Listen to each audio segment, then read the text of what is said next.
News. The battle to succeed Ken Okoth continues.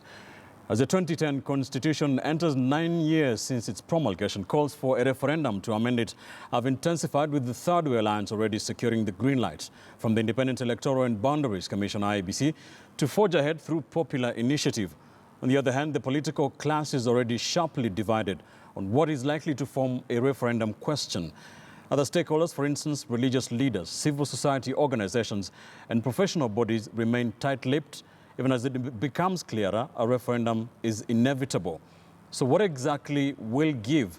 And is there a possibility for building consensus?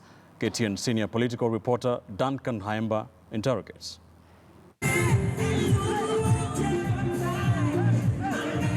Momentous, landmark, groundbreaking events that engulfed the country on the 27th August 2010 as Kenya promulgated its own homegrown constitution since her independence. Nearly a decade later, and clamor for its amendment is almost at fever pitch. Already the chief executive officer for the defunct committee of experts who backed and served the supreme law of the land, Dr. Ekuru Aukot, has bagged a constitutionally required 1 million signatures and is on course to have the constitution amended through popular initiative. The head of state has also given a clear indication of his position. One of the things that comes from unity is for us to be able to sit together as Kenyans and say, let us look at those laws that govern us. Which are those laws that are good for all of us? Which are those laws that are not good for us as a country? And let us rectify them. However, just like in 2010, chief protagonists are still reading from different scripts, dancing to different political tunes.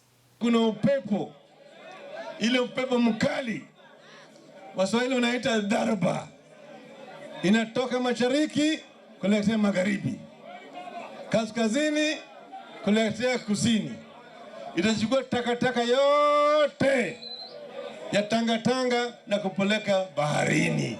Deputy President William Ruto, who captained the team that said no in the 2010 referendum, has fired back from his Rift Valley backyard. Mimi nataka mjue hivi. Unasikia makelele ni mingi. Watu wenye upitisho. Wengine wako na mazingaomu ya tsunami. Wanatuambia sijui nini. Mimi nataka niwaambie hawa watu wote uwapuuzilie mbali. Hawa mimi nataka niwaeleze, kuna watu wanafikiria wanaweza kutumia mambo ya BBI ati kugawanya Wakenya, kuwe na washindi, kuwe na wakushindwa, kuwe na manusura. Hiyo haitafanyika. Nonetheless, governance expert Dr. Walter Ongeti says consensus must be built on the matter.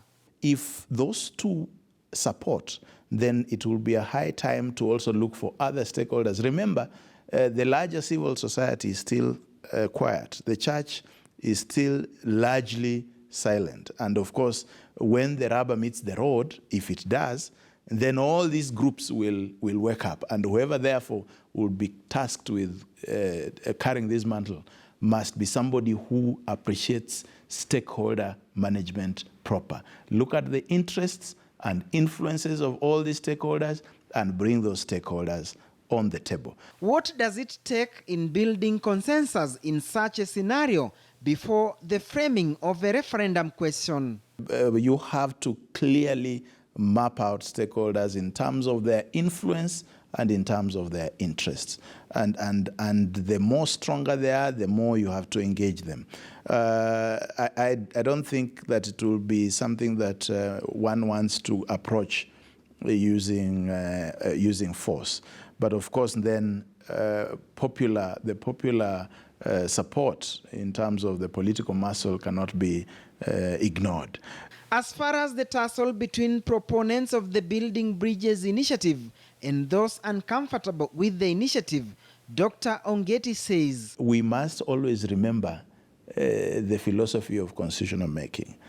We make a constitution for everybody, but most importantly, make it with the assumption that the enemy will be the one to implement it.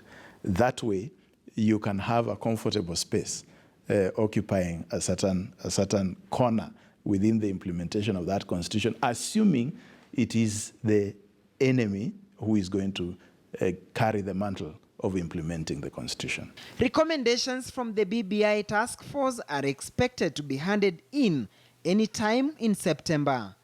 Duncan Hemba,